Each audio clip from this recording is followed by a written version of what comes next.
All right, I'm reading you the post verbatim from that guy on X. Quote, new AI model GLM 5.3 Flash was free for a week, and I used 8.89 billion tokens at zero cost. That's the whole thing.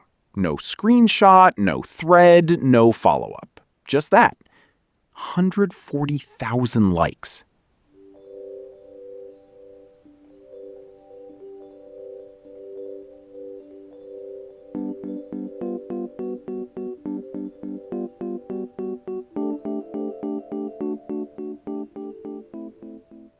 That's not a brag. That's a hostage note from a man who lost a week of his life.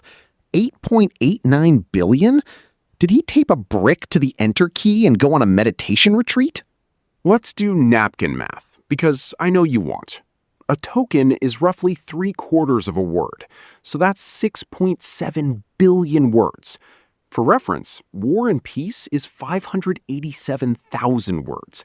This is 11,000 War and Pieces in 7 days.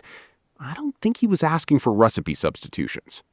Or he was using it to generate every possible version of continue and then reading none of it. At that scale, the output isn't for a human. It's like one of those crypto rigs in a dorm room where the owner couldn't explain what the GPU is calculating. So here's the feasibility check. A week is 604,800 seconds.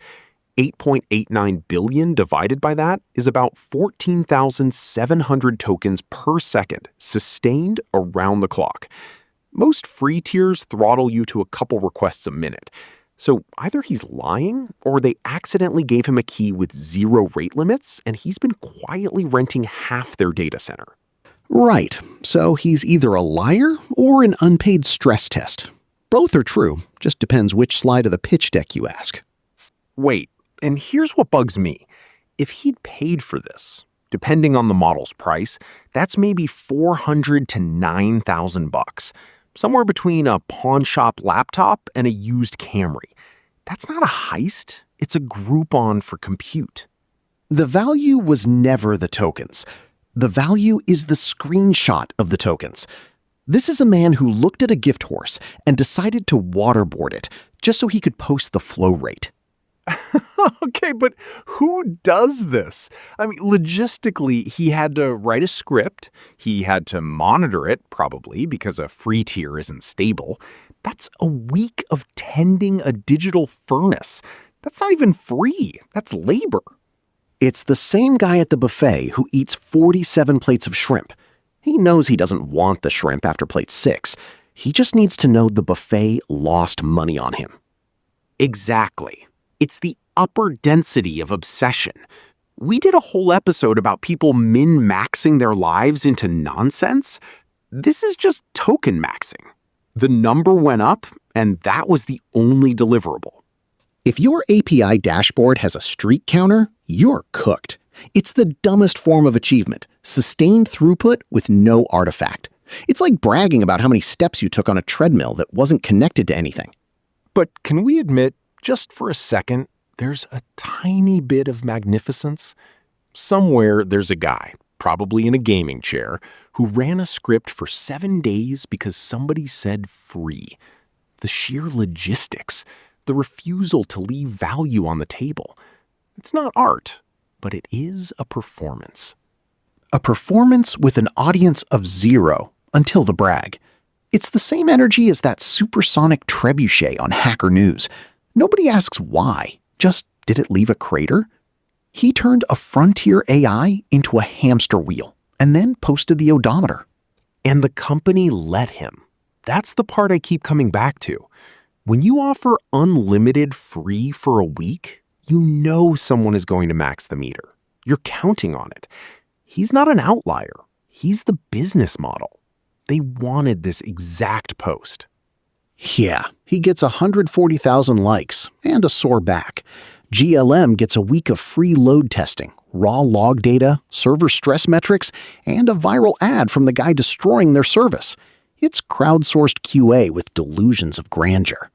So the mystery isn't just who does this, it's who benefits. And the answer is a company burning venture capital to become a trending topic, while a man in his bedroom sends the letter A over and over again. And he thinks he won. That's the real cherry. He used 8.89 billion tokens, and he probably high-fived his cat. The 8.89 billion token bomb, where the bomb and the crater are the same person. More after this. Okay, so while we were at break, I did the thing I rarely do. I looked at the token receipt from that bomb. Now, tell me what a token is, because I still think it's something you put in a parking meter. A token is a chunk of language. Could be part of a word, a whole word, a punctuation mark. When you send text to a model, it gets sliced into tokens. So 8.89 billion tokens isn't 8.89 billion letters or ideas. It's 8.89 billion tiny fragments of possible meaning. So the guy didn't send the letter A. He sent the letter A and 8,890,000,000 of its closest friends. Right. And if you're on a paid tier, you're paying per million tokens. I pulled some frontier model rates. Output tokens run anywhere from $15 to $75 per million, depending on context window and how much the company hates you. That's a spread. So 8.89 billion tokens is either a used Corolla or a down payment on a house that still needs a roof. Let's call it $130,000 on the low end, maybe $660,000 on the high end, for the letter A, repeated. I don't know whether to be impressed or contact the Attorney General. I also did the Shakespeare math. The complete works run around 1 million tokens. So 8.89 billion tokens gets you roughly 8,000 Shakespeares, not 100. The show notes lied to you. Wait, so the intern who wrote 100 Shakespeares was off by a factor of 80? That's the level of numerical confidence I usually associate with crypto white papers. In fairness, token count depends on addition. But yeah, you could generate the entire Western canon and still have enough left over for a prestige limited series about a sad detective. And this man used it to hold down the A key. That's not a token burn. That's a ritual sacrifice to the god of idle GPUs. What gets me is tokens have no physical existence. They're bookkeeping entries. So when we argue about 8.89 billion tokens, we might as well argue about how many angels can fit on a vector. Which brings me to my question. Can you fill a swimming pool with tokens? I need to know if his output has physical mass. I did the napkin math. If each token is a Scrabble tile, about 2 grams, 8.89 billion tiles is roughly 18 million kilograms. That's 40 million pounds. An Olympic pool would overflow. So, yes, but only if tokens are tiny plastic rectangles, which, after the NFT era, I'm willing to accept as a legal definition. If you printed each token as one character, you'd have something like 3 million pages. That's a warehouse, not a pool. The guy isn't drowning in output. He's drowning in server invoices. So at what point does his setup become a supercomputer? Because I want to report him to the Commerce Department for export control violations. Legally, no. Supercomputer status is based on petaflops and theoretical peak performance, not on generating the same character until the heat death of the universe. Otherwise, every bored teenager with a jailbroken GPU would be a national security threat. I think a bored teenager with a jailbroken GPU and 8 billion tokens is exactly a national security threat. He's not building a bomb, he's just making the grid sad. The real tragedy is that at these token prices, you could generate a novel, a screenplay, a doctoral thesis on 18th century trade policy. And he chose noise. It's anti-civilizational. But in a way, the noise is the point. Tokens are cheap. Attention is expensive. The letter A got us talking about him for 2 segments. So maybe the man is a marketing savant. He spent 6 figures to become a trending topic. That's not savant. That's buying a Super Bowl ad to announce you own a cat. And the platform sold him the tokens. They don't care if he outputs Shakespeare or static. The meter runs either way. It's a casino where the slot machine pays out in alphabet soup. And the house is a data center in Virginia with a cooling bill the size of a municipal airport. So when we ask who benefits, it's the utility company and the GPU manufacturer. Next time someone tells me AI is going to replace authors, I'm going to say the largest token burn in history is a man high-fiving his cat over the letter A. I want a commemorative token, 8.89 billion of them. I'll keep one on my desk and dump the rest into a swimming pool I don't have. Free tier users grant us a perpetual, irrevocable, worldwide, sub-licensable license to use, reproduce, modify, adapt, publish, translate, create derivative works from, distribute, and display your prompts, outputs, and any metadata associated with your usage, including but not limited to timestamps, IP-derived location, and behavioral patterns, without compensation. Wait, go back. They can sub-license my prompts? So my question, how do I unsubscribe from this timeline, becomes a product another company can buy? That's not a free tier. That's a consignment shop that sells your diary as lampshades. Okay, but this is what gets me. It's not hidden. It's in the fine print, paragraphs deep, but it's there. We've just normalized that free means I will not read the part where I become raw material. And the companies know it. There's a whole industry studying how long you'd have to read to understand what you're giving up. Answer? Longer than the free week lasts. It's like a payday loan, where the collateral is your entire cognitive fingerprint. Sign here, get 7 days of unlimited image generation, and we get to feed your prompts into the next model so it can hallucinate your mother's lasagna recipe back to you in 2028. And the electric bill? Someone's burning coal so a first year can make an anime version of their landlord as a pirate. That's the race to the bottom, right? The free tier is the user acquisition funnel. Get them in, get them reliant, get their workflows embedded. Then when the free week ends, the premium price feels like a subscription to their own muscle memory. Captive market logic with extra steps and no exit sign. And every company does it, because if they don't, they lose the free sign. And consumers have been trained to walk past anything without a zero.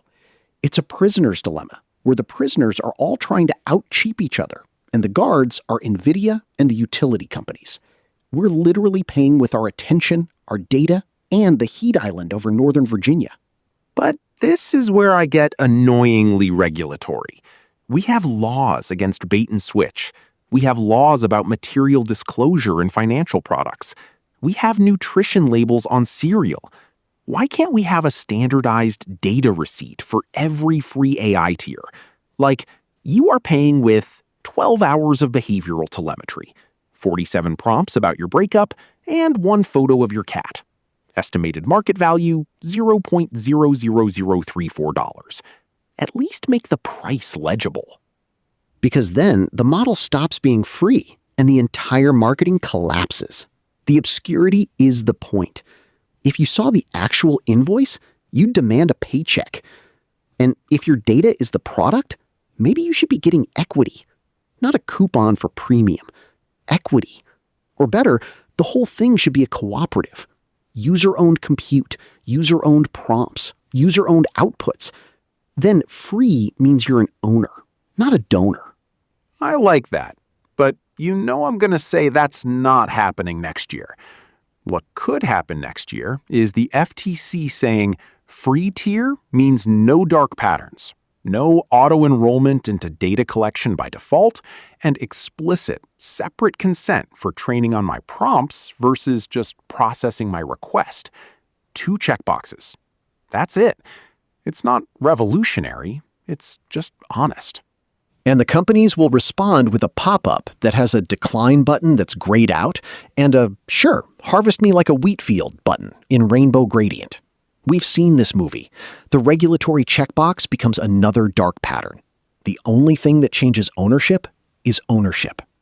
Look, I'm not saying regulation alone fixes it, but right now, the default is we can do whatever we want with whatever you type forever.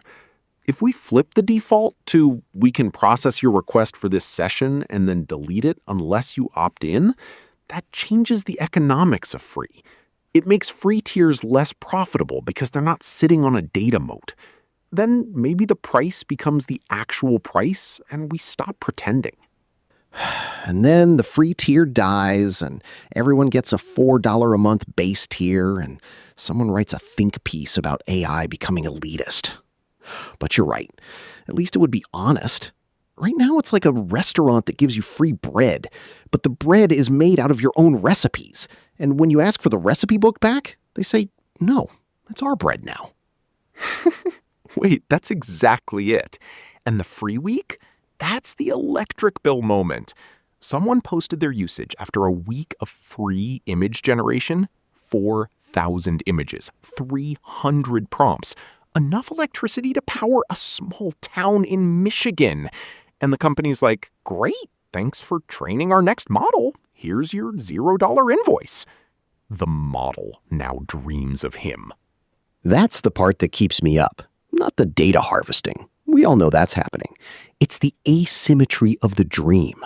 The model gets trained on your draw my D&D character as a socialist tree frog prompts, and you get nothing but a sense of having briefly cheated death. Meanwhile, the model gets a PhD in your weirdness, and the electric grid gets a brownout. And if the singularity ever comes, it'll be because a free tier user asked it to roast my landlord in iambic pentameter one too many times. Maybe that's the real policy paper. The Coming Entropy, Free AI and the Thermodynamics of Disappointment. I'd read it, but only on a free tier. That's the trap.